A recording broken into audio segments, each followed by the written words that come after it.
I am very grateful to Alia, Rafia, and to the Human Foundation for supporting this event. And to all that are listening, I want to say, Assalamu alaikum, peace and blessings be upon you. We are living in a most serious time. The world is dangerously out of balance on many levels.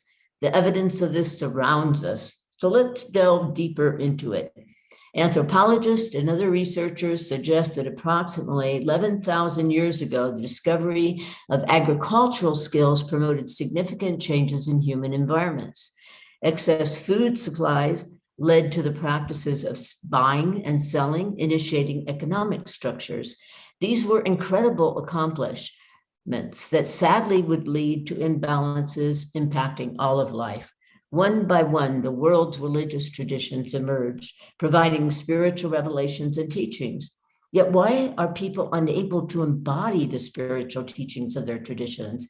If they truly embodied spiritual principles and behaviors, the world would be far more harmonious than what we are seeing at this time. Even though some form of the golden rule to love others as we would love ourselves or have ourselves loved is emphasized in each religion, including Native Americans, yet it has not been realized by the collective. The problem that began with patriarchal ideology and governance is that it emphasized male dominance. This created a tremendous gender imbalance impacting all of life. 50% of humanity was ignored. So now we are in serious imbalances that could lead well to human extinction. Old ways are no longer working. Humanity needs gender balance. I believe if we embody the feminine archetype and create equality of opportunity engagement for women, it will ground our religious ideals. Archetypes are influential powers arising from the collective unconscious of humanity. They are found in all cultures, in all myths.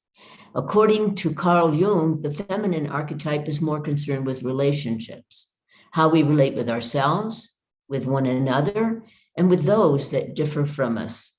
The feminine archetype is what needs to guide both women and men. It can bring us a healthier way of living with one another and managing our communities in more equitable ways. Women who actualize this archetype can promote positive changes in their families and communities, in parliaments, and wherever they work and live. The integration of men and women working harmoniously together will bring new models for children and for the societies in which we live. Research by the World Bank has revealed that when women are represented in parliament, their presence influences decisions based on health, education, social concerns, education, and equality. The research also noted that the very presence of women tended to initiate increased social concerns in the male parliamentarians as well. Also, the research revealed that women are less apt to be corrupt in government than their male counterparts, and that's very important. Therefore, when parliaments are gender balanced, it naturally promotes social betterment. It is time for this change. When we consider all the many threats facing us, it becomes even more relevant and timely. Women can rise for the good of all, but first they need to dismantle and pull out the roots of patriarchal influences, for they are in women as well, and join in unity with all individuals and groups, working for the good of all humanity, all species, and our natural environment. Women, the mothers of humanity, represent half of the human population, as I noted. Throughout the world, women are stepping forward to guide the common good. What results will not be yet another manifestation of patriarchal behaviors, but hopefully one that brings balance to all life. The feminine archetype is in men. It rises as men join with women, appreciating nature and working together for community and global healing. At the same time, the women's movement itself should not become some sort of a theology proclaiming women's superiority. Does the very idea of seeing women as the next savior sound familiar? Without the archetypal presence of the feminine, women might simply repeat indoctrinated patriarchal patterns. We cannot continue ignoring the many needs facing us. We can't erase them out of our minds. We are living in this world and have a responsibility to all sentient life. The problem with patriarchy is that it is based on a hierarchical ideology. It does not embrace all of life in equal care. This is why we need the relational feminine archetype to assure equality in both opportunity and influence. No one group, gender, sex, nation, religion, or political party can resolve what is facing us. We either work together or we simply, most likely, will not survive.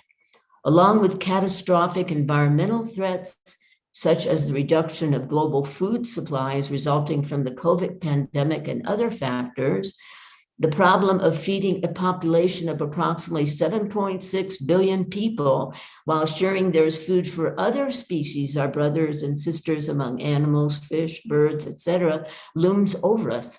The precious element of water is contributing to wars and migrations. Water is a natural element that should be available to all life.